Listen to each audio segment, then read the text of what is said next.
Ayan po guys. Ayan. Nasa ano po kami. Nasa SLEX. Sa NLEX. Ayan.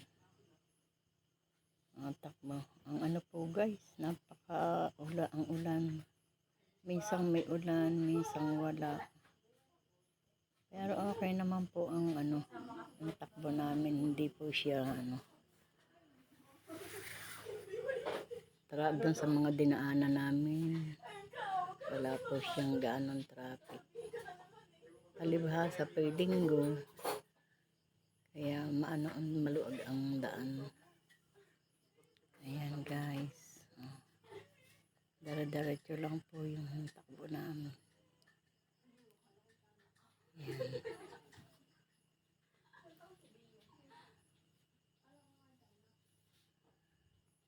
Haba ng takbo guys. Halos maghapon po kami. Umalis po kami rito sa bahay ng alas 9. Nung kami po bumalik ay ano na. Alas 7 na ng gabi. Kami nakauwi. 7 na ng gabi guys. Ayan o. Diretso lang po guys. Meron po kasing music yung ano sasakyan ng anak ko.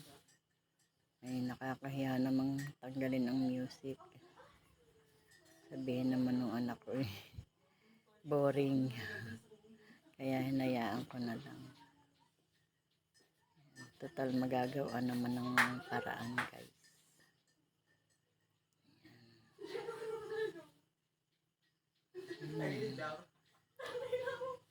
Sa ano po yan? Sa Kalamba. Ayan.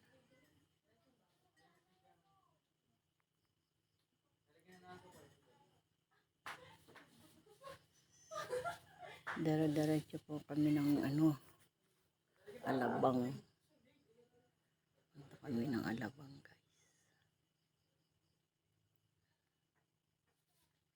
Ibang iba po ang ano ng nasa probinsya. Pero okay naman po ang mga daan. Wala kayong masyadong madadaan ng mga lubak-lubak. Dito sa amin, ang dami pa rin mga hinuhukay guys. Kabila po. Kaya pag narito ka sa amin, kalimitan kabaak lang yung gumagana kasi may mga naghuhukay. Meron po kasing ginagawang guys, yung Manila Water ba, Nawasa. May mga ibinabaon silang mga malalaking tubo. Hindi ko alam kung anong magiging nun balang araw pag natapos. Napakaraming construction. Guys.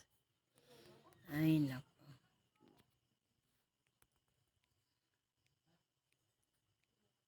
Hindi naman po nakakainip pagka nasa loob ng sasakyan kasi marami ka namang makikita. Marami kang makikita mapaglilibangan ng mata. Ayan. Ayan, dara-diretso lang po guys. Mabait po naman yung aming driver. Ayan.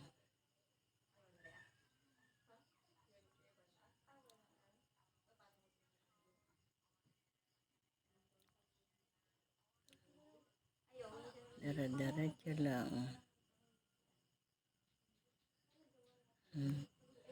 Kasama ko po yung aking anak at saka yung aking manugang. Yan, nang papunta po kami kasama ko yung aking isang pamangkin. Nakisakay po siya hanggang Santa Rosa. Santa Rosa exit, binaba namin siya. Nakamenos naman siya ng 250. Pangkain na niya yun. Napakabait din po nung pamangkin ko. Isa po siya sa bumubuhay sa kanyang pamilya. Guys, tayo napakaluag po ng daan guys. napakaloob ng daan.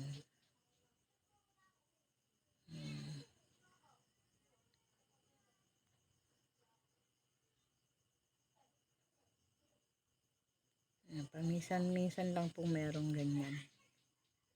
May may konting abala. Ayan.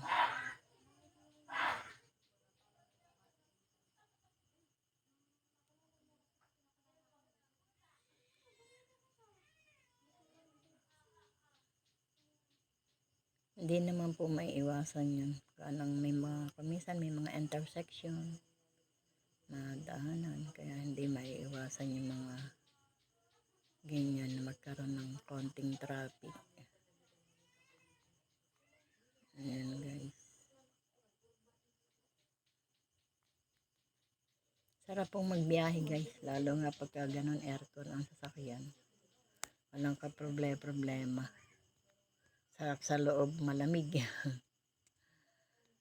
Sarap sa loob. Yan po yung anak ko na nasa guys, yung nasa Davao.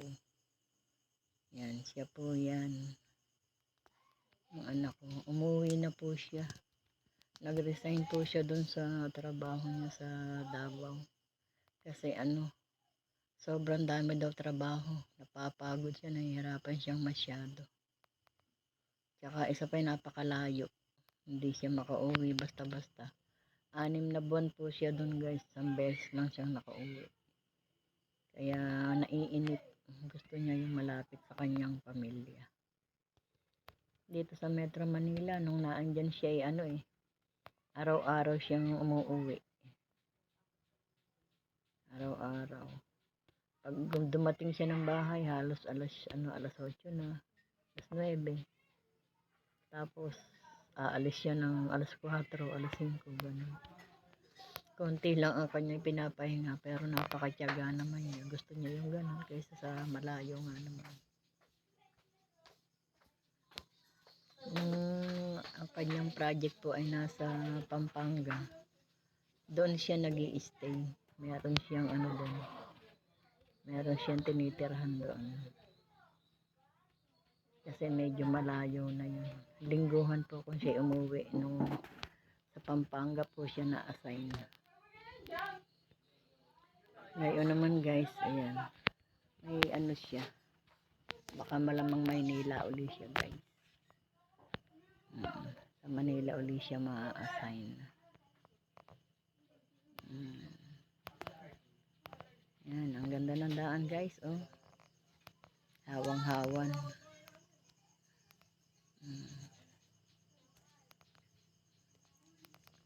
Napaka guys. Alam niyo bang parang nationwide ang dilim. May lugar na naulan pero hindi naman ganoon kalakas. Yan. Nung dumaan po kami sa Kenny Rogers, mabuti na lang nasa loob na kami ng Kenny Rogers nung umulan. Lakas ng ulan, ang bibilis. Nitingnan ko yung mga sasakyan doon sa tagiliran, ganang tanaw sa bintana ng Kenny Rogers. Ang bilis ng sasakyan, maharurot. Sabi nga nung anak ko, tingin nyo lang yan nanay, mas mabilis pa dyan ang takbo natin kanina. Gaano ka? Natatakot ako pag sobrang bilis, lalo pa maulan. Pagka maulan kasi madulas ang daan. Kaya nakakatakot pagka sobrang bilis.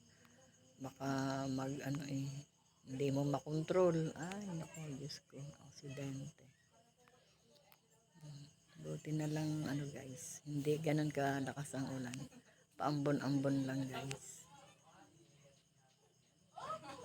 Kahit po nung umuwi kami, ganun din, paambon-ambon lang. Wala pong malakas na ulan kami na nadaanan guys. Paambon-ambon lang din.